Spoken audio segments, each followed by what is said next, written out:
All right, half a day. Welcome to episode 2 of the TheGuamGuy show, and I'm still having trouble getting used to saying that out loud. Today's topic is about drones, which are way more interesting than you'd think, or at least way more interesting than I used to think. Right off the top of the bat, we can talk about drones with regards to search and rescue, which I've actually seen them testing, and we could talk about drones as used in scientific research as well.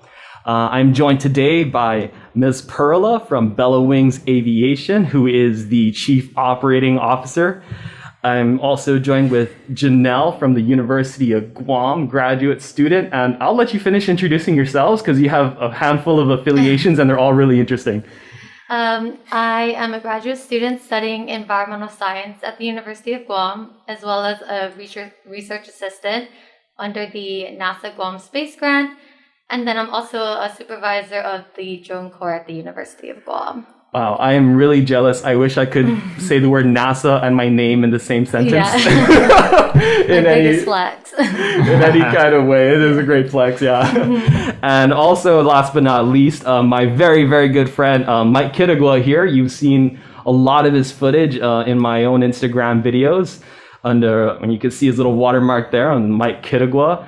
That's more of the typical use of drones, right? You get your pictures, you get your awesome videos. He takes it a step further by doing something called FPV. So he has this awesome headset with him flying around like really close, literally inside caves and through trees, through the tree canopy, and that kind of precision is just mind-blowing. I gotta just shout this guy out a little bit more. Thanks, man. So I met Janelle literally in a swamp, and we might talk about that in a little bit. I met Mike here on an obstacle course race at Trench Mudder. I think it's called Trench Challenge now. Yeah. And that was at 2016, and we've been good friends ever since. Partners in crime, not any literal crime, I think. With all kinds of diving adventures, hiking, rock climbing, and all that stuff. You see him on the extreme cleanups. And he is also here with In Aviation. He is the Director of Technology, and I'm throwing on Cyber Lord. It's my unofficial title. Unofficial title? Yeah. I think I'll just call you Cyber Lord from now on. Okay. Thank you. Okay, yeah. So I already kind of primed the audience there for some search and rescue stuff. To the audience, if you don't know, I'm actually a freediving instructor, and I teach very often at EPOW Beach. And while I'm teaching there, trying to teach my students how to relax and breathe properly and just kind of empty their minds, sometimes there was a spat of a few months in a row where there would be drones flying really loudly overhead, practicing some search and rescue operations, carrying life rings and such. Were you involved with that, or do you know about it? Was that us? I wasn't there. I think I haven't joined the company at the time, but the people carrying life rings. That would more than likely be us over at EPOW Beach. Yeah. Over at EPOW Beach, Yeah. yes, that would be us. Definitely us. This was early last year, doing some testings with the Guam Fire Department, just showcasing what drones are capable of doing. And of course, it's such an innovative technology, right? You want to be able to showcase its capabilities, the quick response that it's capable of doing. But yeah, that would be us. Yeah. We were able to take out the life rings, as you mentioned. We had a swimmer in the water, just demonstrating that type of rescue. And they were quite impressed. GFD was quite impressed, and so were the standbyers. People usually, when they see us testing out at EPOW, we get a nice crowd. It's always fun. They come up. A lot of kids, a lot of young kids. They get very, very interested and in awe, right, of what the drone is doing, and they come up. They want to touch, feel it. And they definitely want to learn. And so we're there, and we give, that opportunity for our bystanders to be able to touch and feel and learn, educate them a little on what we're doing and demonstrating. Mm.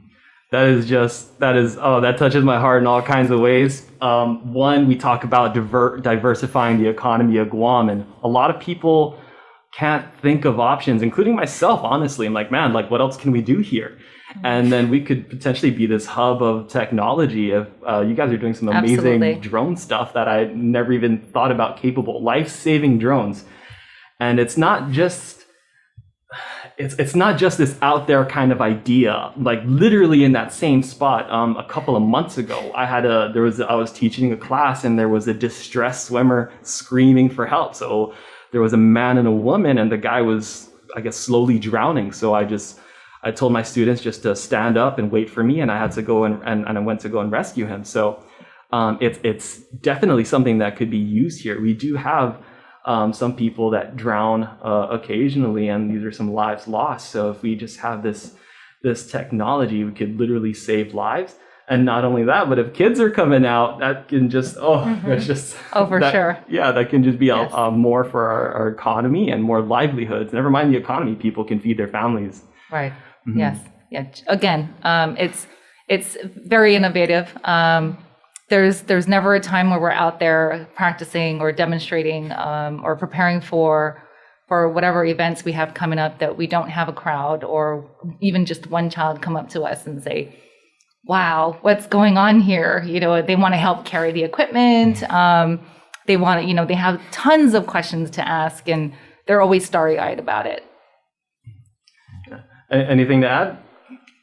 Mike? To the Like search and rescue search stuff? and rescue. Oh yeah. I don't know if we can talk about the Palau one. Oh yeah, for sure. We Yeah. definitely can. So we've also branched into Palau, helping them with their surveillance, and we're looking to help with their search and rescue as well, to integrate thermal drones to look for people. I don't know, if a lost person, just to, I guess, Like predator vision in a drone? yeah, kind of similar to that. Maybe not as I don't know what the technology military has, but ours is definitely capable of finding people and assisting search and rescue, and giving them the tools for that. Is that based off of like thermal imagery with your drone? Well, our drones have dual cameras, so of course we would use thermal, and then at the same time just your regular RGB yeah. cameras. Yeah. So what kind of drones are you using for like the search and rescue things that you're doing in EPAL? We've used our M600. We have a gimbal on it as well. Yeah. But we also use a Mavic 2 Pro Enterprise Okay. dual. That one has, of course, 2 cameras on it. It's lighter and easier to deploy. So that's why we would focus on that one. Yeah. It also has the features of the infrared and also the mic and the speakers. Oh, So yeah. it's a great feature to have. Wait, so you can like talk to victims? Yes, Yes. exactly. Oh my God. Tell them, Yes. hey, help us on the way, or be calm, or like swim here, swim there. Yeah. Yes. Seriously. Oh man, Yeah. I would if I got on that mic, you wouldn't want me on the mic. Be like, hey, Prim, chill, fam. The rescue guy's coming. Just take this ring. But so, if you have other things other than regular cameras, are you able to like search at night, or is that still a bit of ways? There is definitely a way to search at night, and I would go with Mike's amazing talent with the FPV. Is that something that's capable of picking up for night vision? I don't want to say night vision. I'd say low light cameras to be Okay. technical, but yeah, you can put definitely low light cameras on our FPV drones to go out and search for people. Even technically, thermal can work at night, Yeah. since it's picking up radiometric energy. Okay. So it doesn't require light. It requires just the thermal heat coming off, and it senses that. Wow. Yeah. It's a sad story, but I used to work down in Tumon, and I remember helicopters just doing lines trying to find some lost. I say they're kids who had overturned a canoe, and they didn't come back, or not all of them came back. I don't remember the exact story. It was many years ago, and they're just doing lines, searching around at night. And it relies on these bright lights, but if you're ever, out anywhere with flashlights, there's only so much you can really see. So that's an even more amazing application. Absolutely. And to add to that, Farron, with the drones, they fly lower, right? They're capable of flying lower. So you get more of an immediate response, or some kind of you pick up quicker than you would with a manned aircraft. Right. I come from the manned side as well, so to be able to understand how drones are capable of flying lower than a regular aircraft or a helicopter, that's an added value to search and rescue. And to add to that, drones, it could be a force multiplier, as in not just one drone pilot, you can have 10 or have a swarm of drones. That way they can all sweep and be way more efficient than maybe one or two helicopters. Because the resources to deploy one helicopter or two, that's in the hundreds, or I don't know how many thousands of dollars, but it's very expensive. But drones can be a very cost efficient and very efficient in general way to search for people. Not to mention safe for the operators as well. If you have multiple manned aircraft, Yeah. That is that takes some really precise piloting and coordination. Yeah, if it's drones, like worst case scenario, if they hit each other, you lose your drones. Yeah. Which is not a great scenario either. Right. But at least nobody has died. Yeah. And you mentioned going back to Palau, you're doing surveillance out there? Yes, we're planning on So working. we're assisting with some government projects. We're looking forward to that. It's still in the works. We're doing demonstrations and event planning for those demonstrations, and just showcasing again what drones are capable of doing. It's something that Bella Wings is definitely trying to expand out, or the goal to expand out, not to all our neighboring islands. This technology, it shouldn't just be people with money who's able to connect to this type of technology. It should be everybody. So our neighboring islands, if we can bring that technology to our neighboring islands, it's definitely a goal for Bella Wings. It's not just one particular island, but to eventually expand out to our neighboring islands. So, and assisting, with everything that we're doing out here on Guam, bringing the use cases as far as search and rescue, or mail delivery, right? Packages, medical supplies to. On that note, I'm going to cut you off there. You have this promo vid I watched earlier, and I think that's a good segue just to cue that up right now. Our world is forever changing. And with that come many challenges. Imagine a world where we are connected beyond the physical constraints that limit our imagination. Imagine a place where the simplest problems are met with the most forward-thinking solutions. Some news and entertainment for this morning. The weather today seems nice and sunny, so be prepared to crank up the AC at your homes. I've just received some breaking news from my team. The lockdown has been extended following a sharp rise in cases on island. Remember, folks, we're in this together. And the governor is really A place where your chances of survival are that much greater.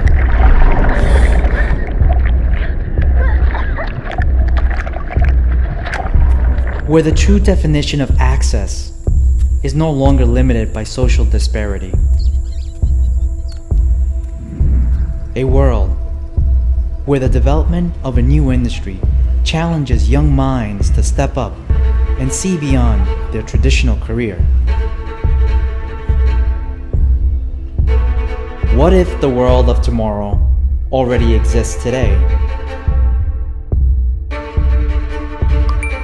And the answers, they come from the sky.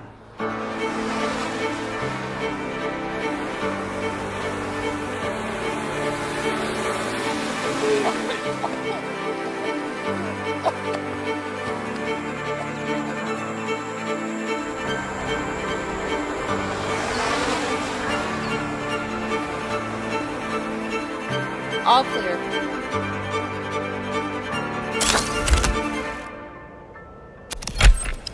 Initiating drone delivery.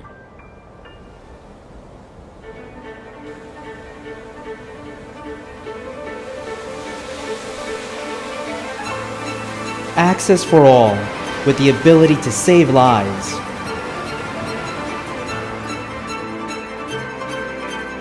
take healthcare to the next level and connect in innovative ways we never imagined, built for everyone.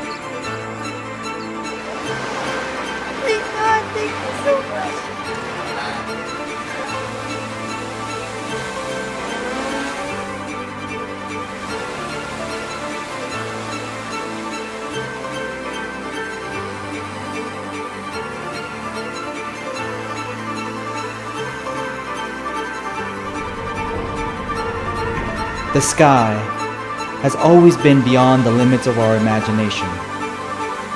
Are you ready for the future today? I gotta tell you, I love absolutely everything about that. One thing that's really just personal for me is the medication delivery. Sure. So, like it's COVID times right now. A lot of I have a family member who's vulnerable and is still quite cautious and careful about contracting COVID or just trying to avoid getting COVID. And she has to coordinate when she leaves the house to go pick up stuff. So like this adds just another layer of safety onto these things. And you know, no matter what you think about the pandemic, if somebody just has limited mobility, that's another big thing, or immunosuppressed patients or people like that. So it's a really incredible thing for me to see that. The life-saving aspect we saw there, a young woman that was struggling to stay afloat. I like the drone delivery. How many times do we stay stuck at the post office for an hour plus trying to pick up a parcel? Yeah, seriously. Man. Like, I hope USPS, someone has the idea to, like, you know, contract you guys and just do at-home deliveries finally. Oh my God, that's an industry. It's definitely in the works. It's definitely in the works. What a cry. The mailbox system that you just saw in that video, we actually have, not here on Guam. It did make a stop here on Guam. We unboxed it, we're all excited about it. We took a look at it, but we had to box it back up and we shipped it out to Palau. So we've got a lot of things going on in Palau, not just Guam. It's called a Valkyrie box, and we partnered up with this company called Valkyrie. And they're the ones who came up with this innovative technology, and it's this 6-box system, mailbox system. So your mail comes in, and you saw how it just, it came and was delivered onto the mailbox system, and you get a ping on your phone or whatever, your device. You go to the locker, you scan your QR code or whatever it may be. We're still working on the technology on that, but you pretty much do, those steps, that process, and the box opens up and there are your packages. Pretty cool technology. We're all excited about it. Mike and our engineer John, we've been going out to Palau lately and just making sure that we're moving forward in everything in all our efforts. Yeah, great stuff. Great stuff. Yeah, and by the way, thank you for hosting us in your office here in the Bella Wings Aviation office. Oh, yes, of course. Welcome to Bella Wings Flight Lab. It's kind of amazing. I'm surrounded by what I can only assume is technology that's worth more than I could afford in my lifetime. Not gonna lie. There's some stuff I'm scared to touch, and I jump off of cliffs. Oh no, we welcome everyone to anyone who's interested in the technology and drone technology. We welcome them into the Bella Wings Flight Lab. Mike and John are always happy to give everyone a tour, get to feel and touch the drones, and also I know you're gonna eventually get to it, but the drone light show. We have one of our drones sitting out there on display for everyone to see, touch, and feel. And and that's the beautiful and entertaining part of the drone technology. So Mike made sure that it was out for everyone to see today. Yeah, no, we can go into that right now if you like. Yeah. Okay. So I have friends who stayed just above Tumon, and they could see it from their house, and that looked really cool. And just to offer another perspective on the drone light show as opposed to fireworks, I'm a dog owner. My wife is absolutely crazy about rescuing dogs and animals. So she's doing this thing called TNR, trap, neuter, release. So apparently when you remove a dog or a cat from their territory, it encourages the remaining cats or dogs to breed and take over that territory. They're territorial animals. And so we have a lot of dogs coming through our place to get them fixed and then release. But of the few dogs we do keep, I love my girls, Anna and Zelda, my dogs.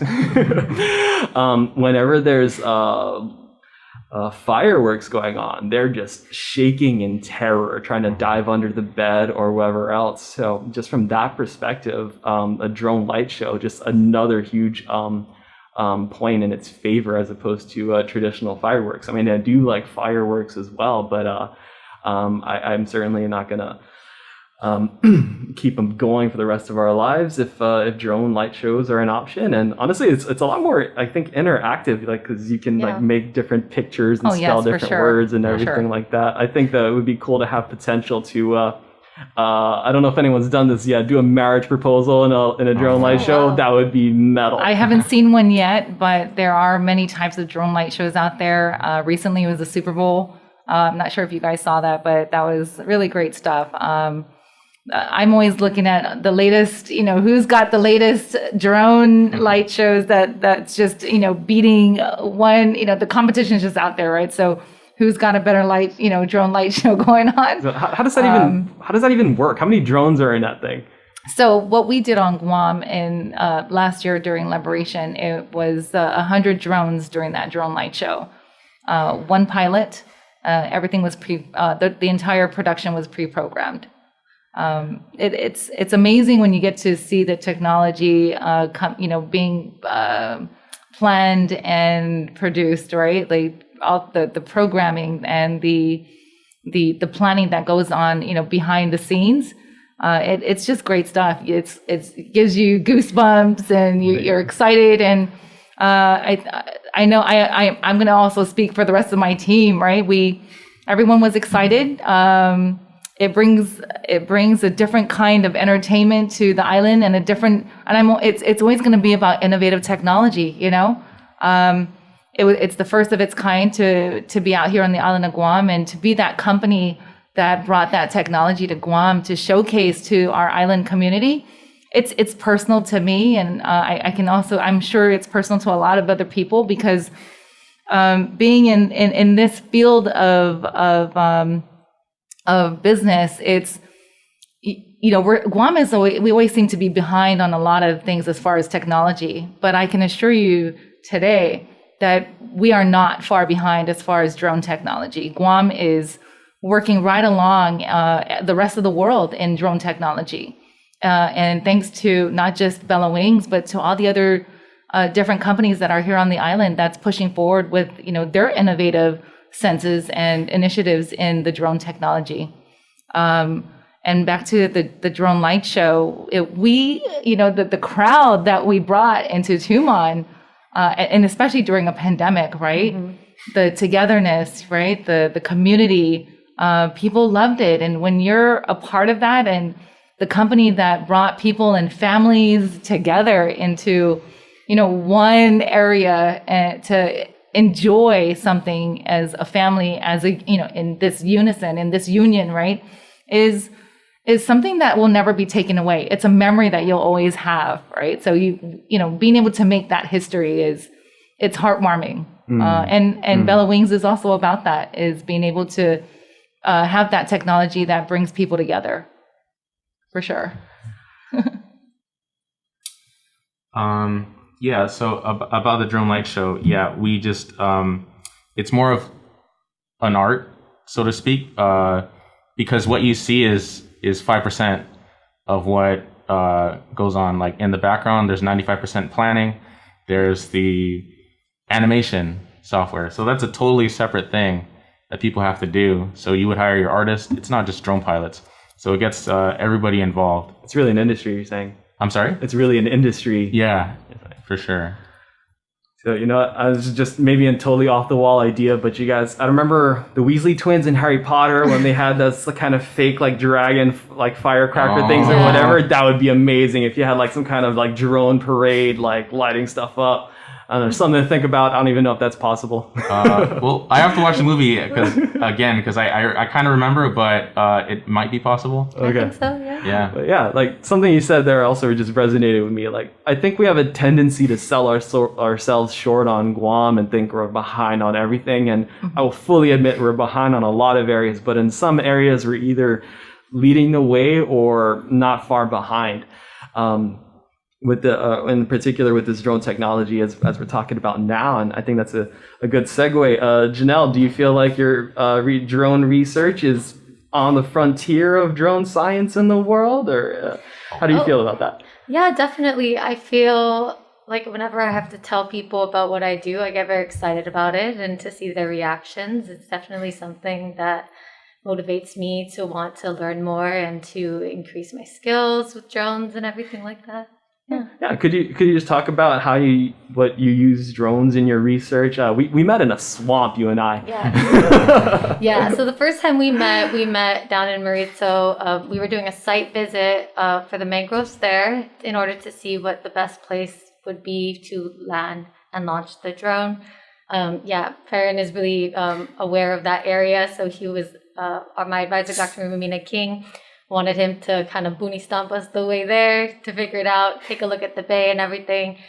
And I got started using drones as part of my thesis project with the university under Dr. Romina King. She kind of just had this idea that asked me if I wanted to become licensed. And as a first-year graduate student, very eager to please, I said absolutely. Not knowing how intensive of a process it would be, but it's definitely the most fulfilling task or the most fulfilling thing that I've ever done in my life. And it's just it's a work in progress, and it's something that every day I'm learning new things about, whether it's about airspace or just the drone equipment itself, keeping people safe, the research methods around that. There's just so much about it. So no experience or nothing. Dr. Romina King's like, hey, you want to get into drones? Mm-hmm. And you're like, I'm down. Yeah, and she's like, okay, first, you just have to get licensed. And I was like, okay, let's get licensed. So I just spent a semester studying and got licensed last June. And then from there, shadowed one of my colleagues, Eliana Walker. She was kind of the head drone person with the university. She was doing more like thermal imagery. So I kind of just went on with her on her boat missions, on any other missions that she did when it came with like mapping badlands or anything that any university student or faculty asked us to come and map or model or anything like that, we would do. So I owe a lot of my experience to her as well as to Dr. King with kind of just keeping me aware, calming my nerves. I remember the most interesting thing that Dr. King said to me was, don't be afraid to crash. And I would just laugh at her and be like, don't be afraid to crash. And I was like, it's thousands of dollars a drone. She's like, if you're not afraid to crash, once you do it, then it'll just be fine. It's over with. And you'll learn from your mistakes. Luckily, I've never crashed, but I've had other things happen, disconnections with drones, not being able to fly through that airspace, a lot of like technical issues, but nothing that we can't figure out with the help of other colleagues. Yeah, I heard you two had connected, Mike and you, Janelle, connected before with some troubleshooting. Yeah, we were down at the Badlands in Mauricio. I was with Patrick Keeler of Department of Ag, and we were trying to get some shots of his site just so we can see how his seedlings were doing in that area. And the drone just wouldn't take off, saying that we were in restricted airspace, although none of the maps or anything like that say that we are. We never really figured out that issue. But yeah, I was calling almost everyone I knew. Eliana Walker, Dr. Romina King. I called a bunch of people from some of the other drone corporations here. And then Eliana gave me Mike's info and kind of just shot him a text and let him know what my problem was and trying to help me troubleshoot that. Yeah. Did you want to jump in, Mike? Yeah. Well, I was very confused too. I gave her all the solutions I possibly thought, but I guess it didn't work. And it just so happened to be that certain drone. Yeah, I think it's a matrice issue. 210 or something? Yeah, we used the 200, but Eliana's taken the 210 there, and we ran into the same issue there before. And we had some other people come over there with some smaller drones like Mavic Pro, Mavic Airs, and they were able to get up there. What's a 210? It's the enterprise version. So we have a big one here. So that's a drone. That's a drone. It's an industrial drone. Yeah. It's not your small ones that you just take pictures. It can do that, but this one is able to take payloads. Yes. Okay. Yeah, it can put sensors, your NDVI sensors or whatever thermal, whatever you guys need. How heavy is a payload?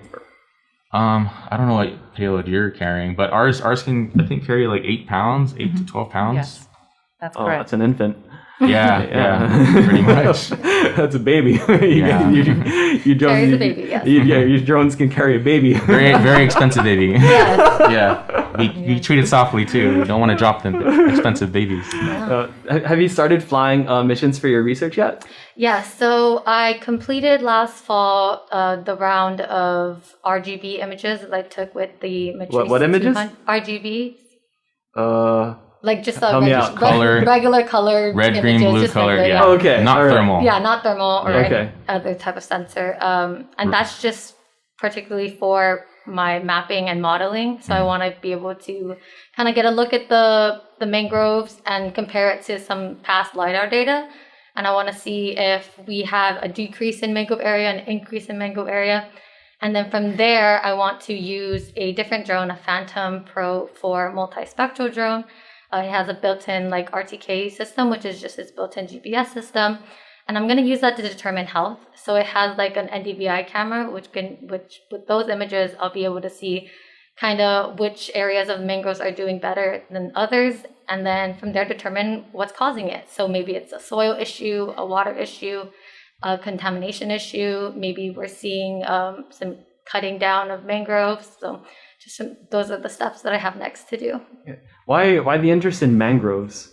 Well, the interest definitely came from Dr. King, and she kind of inspired me to want to look into their ecosystem services. So mangroves are one of the Ecosystem services? yes. So mangroves are one of the like most biologically important ecosystems of the world because they provide capabilities to human, coastal, and marine systems.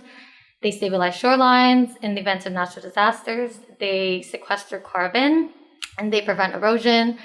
They are areas of shelters for a variety of marine fish, and they also absorb pollutions. So like just knowing how climatic changes are affecting our environment and knowing how us on an island, we're more vulnerable to certain things, such as sea level rise, erosion, loss of land, knowing that mangroves have these protection capabilities to keep us safe should encourage us to keep them safe and encourage us to replant them around specific parts of our island to prevent erosion and as well to keep us from losing our land. Very cool. I actually really like mangroves. Like I tell kids, like if I could be a tree, I'd be a mangrove That's tree awesome. because I'm equally like a jungle boy and water boy. Yes. So like since mangroves like can tolerate both or they're happy in both, that's Yeah. like if I had to be a tree, I'd be a mangrove tree. Also, they all have these wicked roots that come out of the ground. That's how they get their air, right? Yeah. And it just looks kind of like I feel like a monkey like walking through those. I kind of want to swing from like roots and branches and so on. Yeah, and you did when we went out there. You're kind of just like, I'm going to take this path. I'm like, okay. Yeah. It got pretty tangly in there. Yeah. Oh man. Well, I actually just want to add to Janelle. I mean, I've been wanting to do, like, it should have been acknowledged from the very beginning of this show, right? Janelle, congratulations in all your accomplishments. Thank you. And I'm ecstatic. I told her before everyone walked in here, it was just the two of us. I said, wow, I'm ecstatic to meet you. I'm super honored to meet you because women in drones, you don't, there's not a lot of women who are remote pilots. And so, I asked her all the questions you just asked her. So I got to her before you did, because I was very much interested, how did she get into flying drones and having the interest that she's got, today, and to be passionate about it. And, you don't see that a lot. You don't hear that a lot. And definitely not on the island. So when Mike told me that we had another female coming in and she's an actual remote pilot, I was like, that's amazing. Yes, let's do this. I'm excited to meet her. So it's definitely, I'm also president of Women in Aviation International Guam Chapter. Oh. It was founded chartered in November 2019. So we're fairly new. But we would love to have you as one of our members. Yeah, for sure. And so Women in Aviation, we primarily focus on promoting, it's not, of course, women, but also because we're the only nonprofit organization on the island that's focused primarily on aviation. We also promote, both men and women on the island, basically the community, of course. But yeah, we welcome everyone, into our organization. But yes, meeting you it's been fun. I'm sitting here and you every time you ask something about Bella Wings, I'm like, wait, we're gonna have to eventually shift this to Janelle, because I don't get to meet another female drone pilot often. So this is really, really cool. It's very much an honor to meet you. So I hope you know how important your position is on this island. Like, no pressure. Yeah, well, we can't end that without talking about Dr. Romina King, another woman in science, woman in STEM, who's empowered you with this amazing opportunity and great work you're doing, and who's empowering me as well, who offered me a scholarship. So now I'm doing my undergrad at the University of Guam. I'm an agriculture and life sciences major, and that's all because of her, and her asking people around about me. How's Farron? Should he? What do you think of him? And other women that have supported me in my personal, professional, and educational development. And we more women in STEM. They're not just looking out for just other women, but they're bringing me in too, and potentially maybe you, Mike. I don't know if anyone's approached you about that yet. Not yet, but I'm willing to help. Yeah. Awesome. Cool. And now, just staying with the UOG vibes, you have something to do with Drone Corps? Yeah. What is Drone Corps? So Drone Corps was started with NASA Guam Space Grant and NASA Guam EPSCoR at the university under Dr. Romina King. It was just a way to kind of fuel Guam's need for remote pilots and to do it in a safe and educational way. So right now, we just finished our first cohort. I think we have about 12 successful pilots that got their license. We have some of them working with, I think, In Aviation, some of them working with us at the university just to fulfill their hours for the practice. So with Drone Corps, they get to go through a training course. They get their license paid for. They get a stipend. And then they just get the overall experience. And then we're hoping from there to kind of get some of our successful members to kind of start off the next cohort of Drone Corps members. Okay, hang on. So you got a cohort there. Yeah. They get training. They get certification. I'm assuming the FAA license and so on. Yep, Part 107. And they get a stipend. Yes. So they're not paying for that. Nope. That is insanity. Yeah.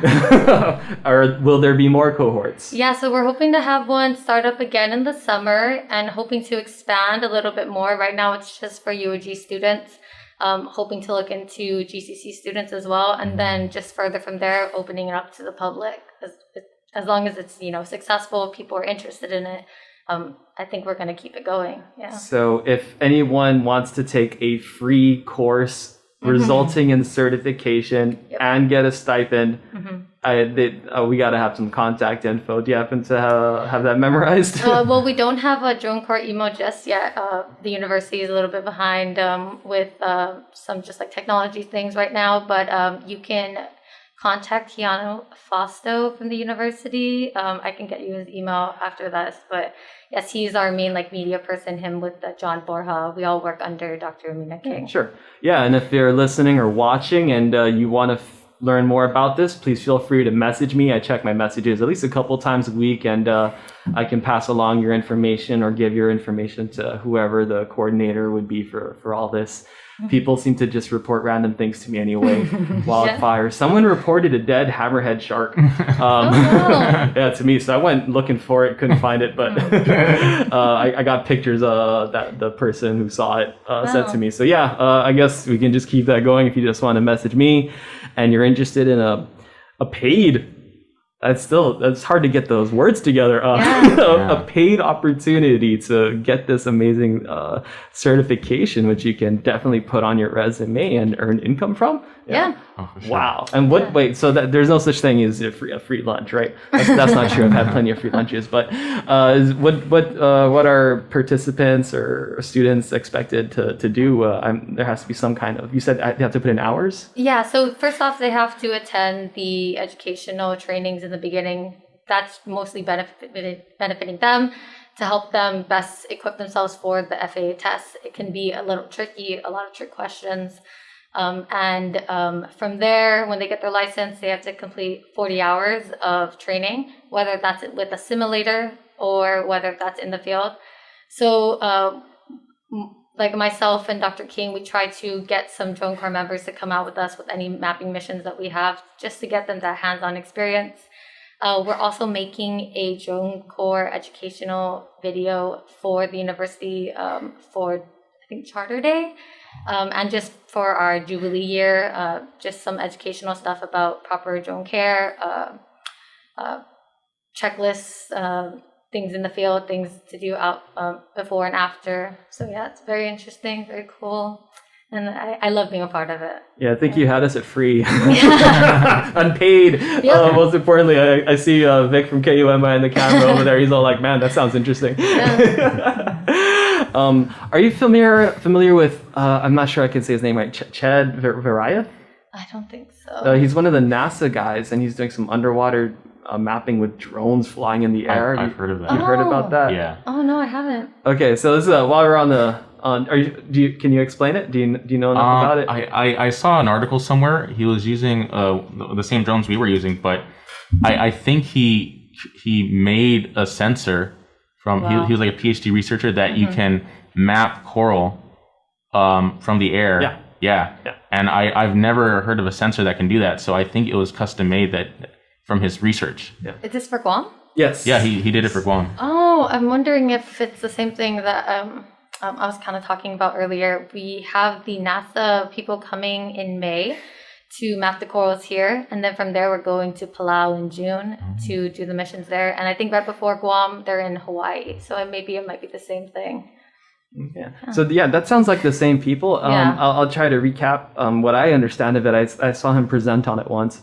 So he's either invented or participating in this very new technology to map the sea floor down to, let's say, 30 feet or so, using drones flying through the air. And he's doing that with something called caustics. So if you're ever in the water snorkeling and you see these bright bands of light moving in the sand or on the sea floor, that's basically just lensing, like you use a magnifying glass to make a bright point of light with the sun. The movement of the water and the curvature of the waves and choppiness of the water focuses light too, and it makes these bright bands or almost webs of light moving along the sea floor. And that technology is being able to penetrate down and see the sea floor. He showed a video using this, and you could actually identify some balati. What's balati in English? Sea Sea cucumber. Sea cucumber. Yeah. I can never remember. So you could identify some balati. I'm just going to stick with it tomorrow. Some balati by using drones. And you guys use some of the same drones?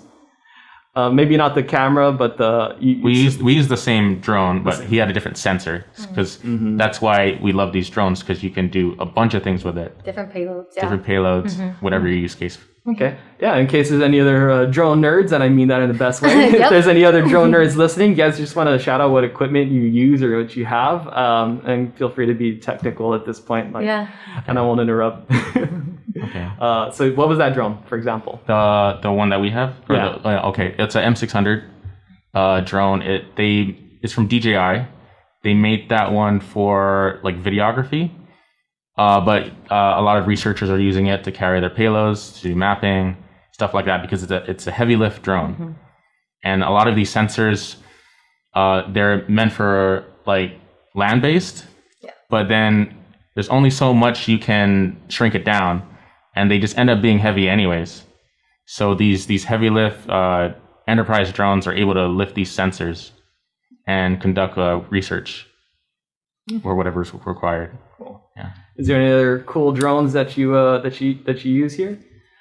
All our drones are actually pretty cool. The one thing we haven't taken out is our, was it the water drone? Yeah. We've been so caught up. Yeah. What? You know, It can take off in and out of water. It can't swim into water, but it can land in the water, and you could stick a camera in there and it could look around while you're floating and then take out of the water. Wow. Yeah. And that drone they also use it for offshore fishing. So deep sea fishing. So you would be on the shore, it would tow your line out like a mile or two, drop it down, and I've seen people catch like big like mahi, or I'm not much of a fisherman, but like they would catch like huge fish from shore, and it'd be so far you need like a mechanical reel, power Like reel, an electrical reel? Oh wow! To pull in that fish, because it's just a mile. Imagine reeling in a mile long reel. It's just crazy, but it enables you to do that. Oh, okay. So I believe that's what they were primarily built for. Oh, so what are you guys planning on using it for? You know, we would like to have used it for basically just more on the search and rescue as well, because it has that capability. Yeah. You know, being able to land and take off in the water. Yeah. The issue there is the difference with these drones, right? Is when they're built, they're tested in you know, like Factories and Freshwater. more of like freshwater. Freshwater lakes. Not Guam conditions. I mean, it can do it. It's just you got to rinse it out. Yeah. Yeah, so- after you're so- done. yep. Yeah. Right. The maintenance in that is, it could be quite extensive, but For sure. it's the one drone that we've taken out, but we haven't tested much yet. At least to its full capability. Right. Yeah. Correct. We've Yeah. flown it. Yeah. Just haven't But- landed in an ocean. I think that's one of our cool drones. Yeah. Yeah.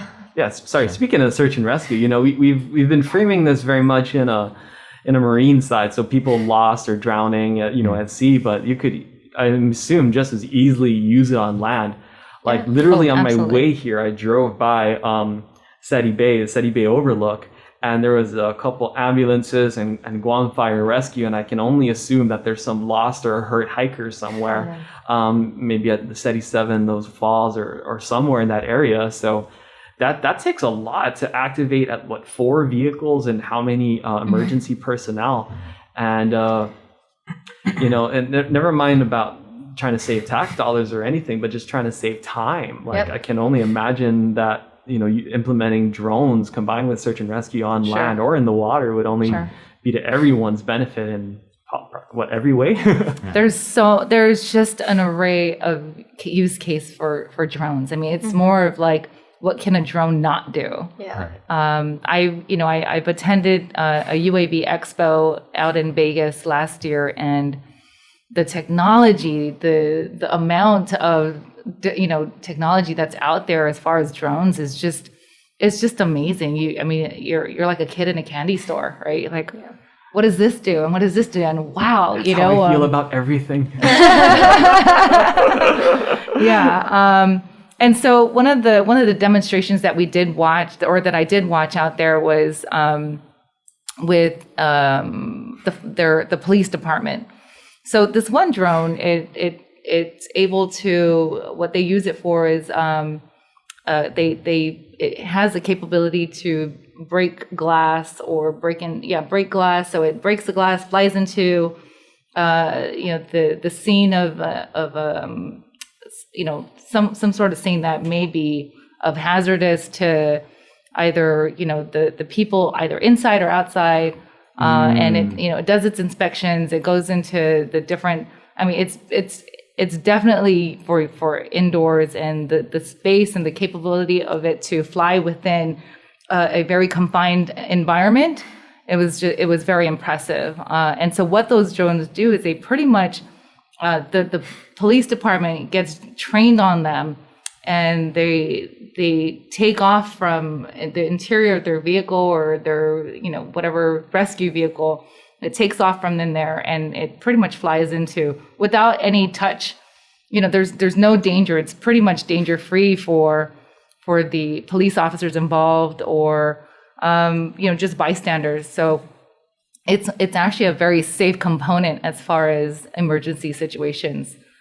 So as far as cool drones, that's another cool drone. Yeah, window busting. Right. Yeah. So SWAT drone. yeah. Literally, yeah. As far, and that's what I mean with, Bella Wings, being able to, we're always looking at the latest technology, always finding, keeping abreast of what the most innovative technology has come to light, and just following with it and keeping our island right along with, the technology that's growing.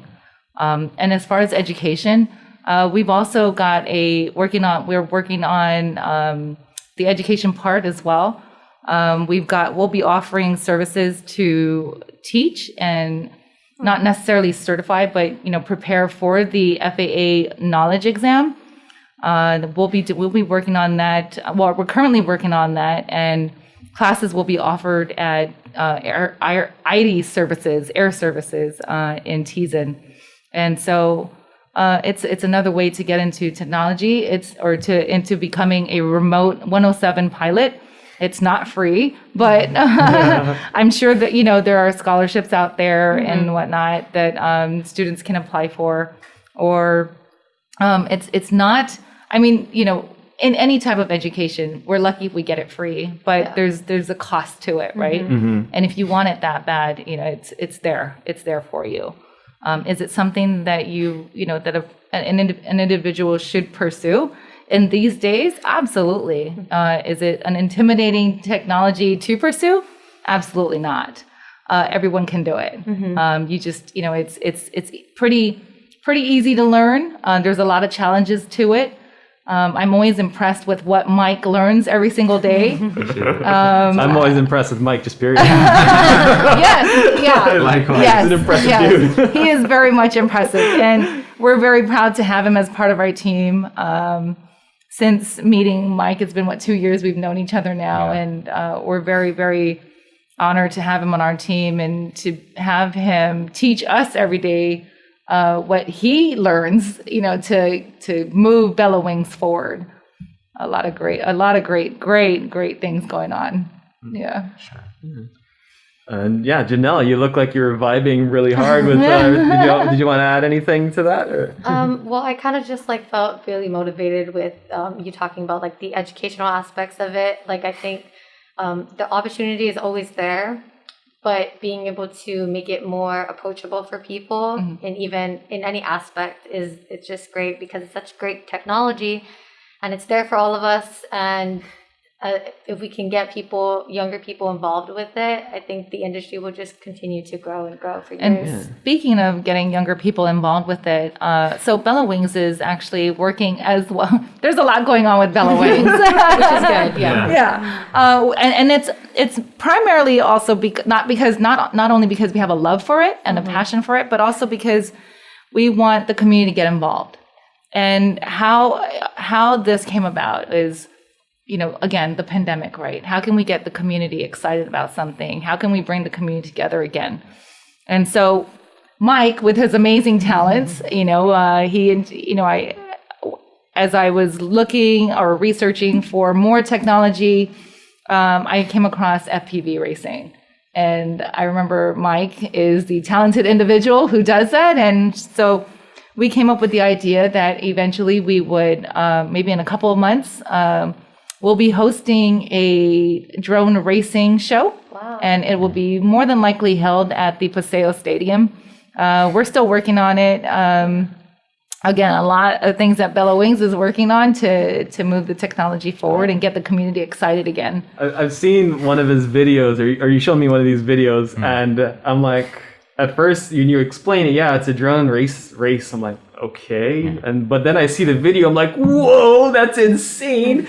If you've seen RC car racing, that's actually quite entertaining. It doesn't seem like it would be just hearing those words, but when you see them just zooming around a track, you're like, wow, that's actually really cool. Now imagine that, but three-dimensionally, flying through the air. And you even see some of these drones seem pretty tough. And I've actually seen you bump or crash the drone and it just shrugs it off and keeps going. You do some drone racing. How fast does your drones go? Or Okay, so my drone can go about 100 miles an hour. Wow. 100 miles 100 miles an hour. But I've seen them go 220 miles an hour. Wow. And yeah, they're not even that big. Yeah. They're just so small, but they're just so aerodynamic, and it's pumping out so much power that it can do that for a short burst. But the technology is there that these drones can just go above your consumer drones and actually race. And it's such a challenge because there's no GPS, there's no assistance. If you turn over and go upside down, you're going to go upside down. If you aim towards the concrete, you're going to go for the concrete. So it's such a very technical type of racing because like you said, it's 3-dimensional. You have to worry about every which way, and then it's not just the racing; it's the fixing and building. So a lot of these racers, they're their own mechanics because you have to. You can't just take it to the hobby shop because, I mean, you could, but you need to fix it on the field, and there's just another layer of complexity to racing, and that's why I gravitated towards it because I always do want to do what's complicated or challenging, and that just was up my alley.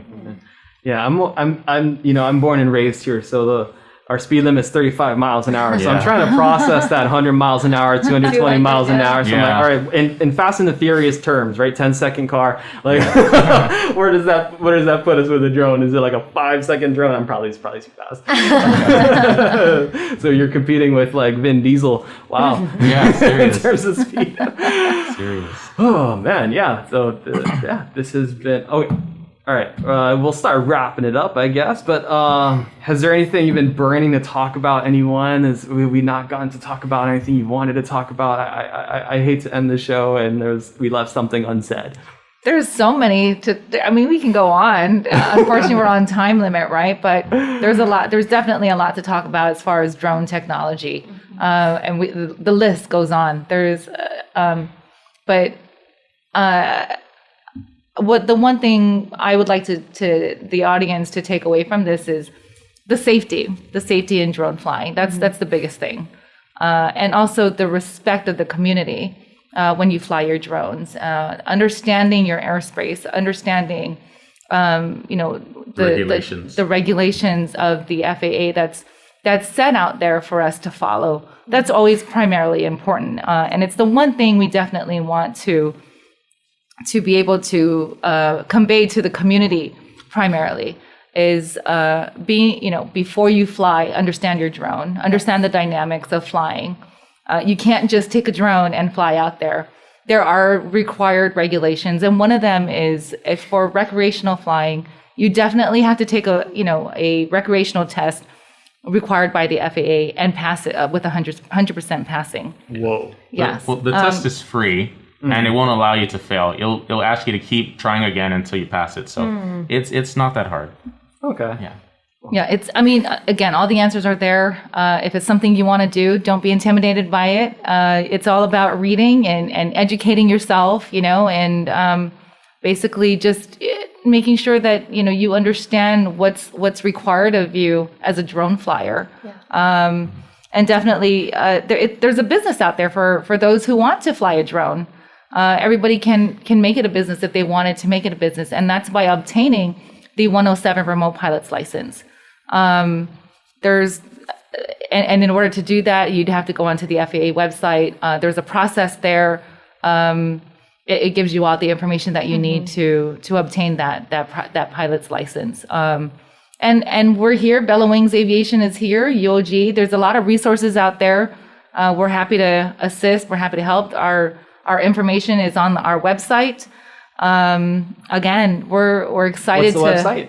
The website is www.bellawingsaviation.com. Okay. And I'm here. Again, my name is Pearla, and I'm happy to assist anyone who's willing to pursue the industry. Mm-hmm.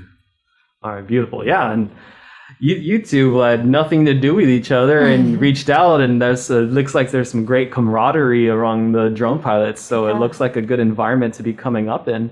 Janelle, did you have anything else you wanted to throw in to the anything we can get to talk about, or were you pretty satisfied? Yeah, very satisfied. I love building connections within the drone community, and then just having to relay to our community the capabilities of drones, whether it's for research, whether it's for business, recreational, anything like that. I think, Pearla, you said it great when you talked about like just being like safety. Like, I think that's the biggest thing really, is just keeping yourself safe as a pilot, keeping your team safe, keeping the community safe, and keeping your equipment safe. I think that's definitely like the best thing that we can talk about when it comes to drones. Yeah.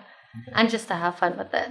Cool. Definitely have fun with it. Yeah. All right, I'm going to talk about you again, to wrap it up, but I'll let you talk for yourself first. Okay, about me or about just in anything. general? Okay, I like to also touch again on the camaraderie.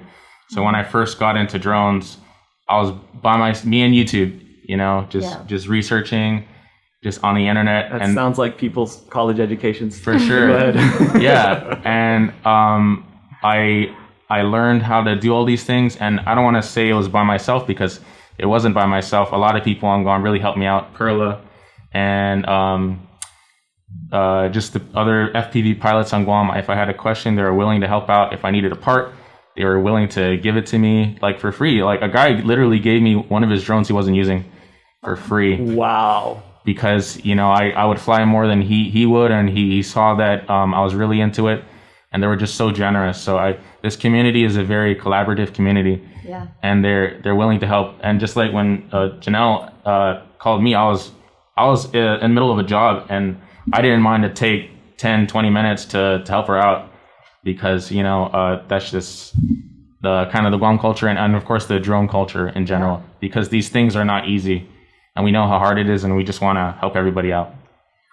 Awesome.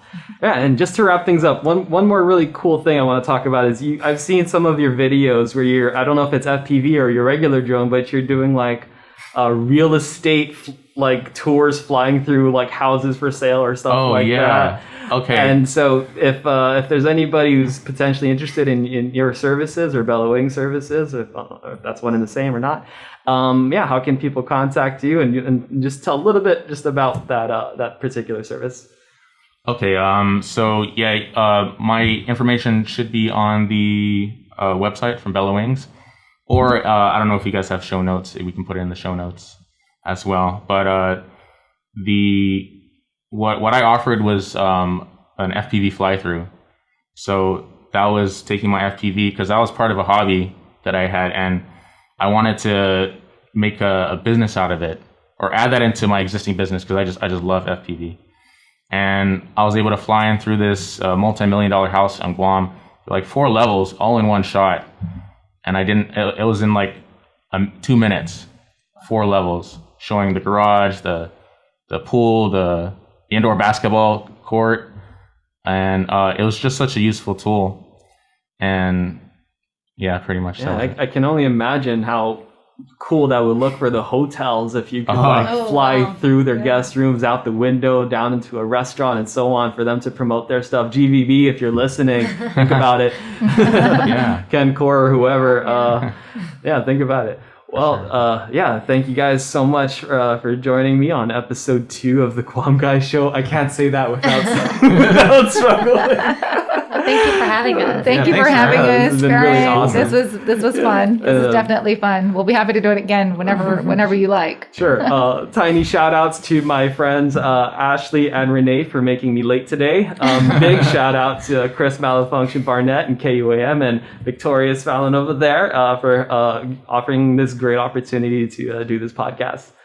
So that's it. Thanks for watching and thanks for listening.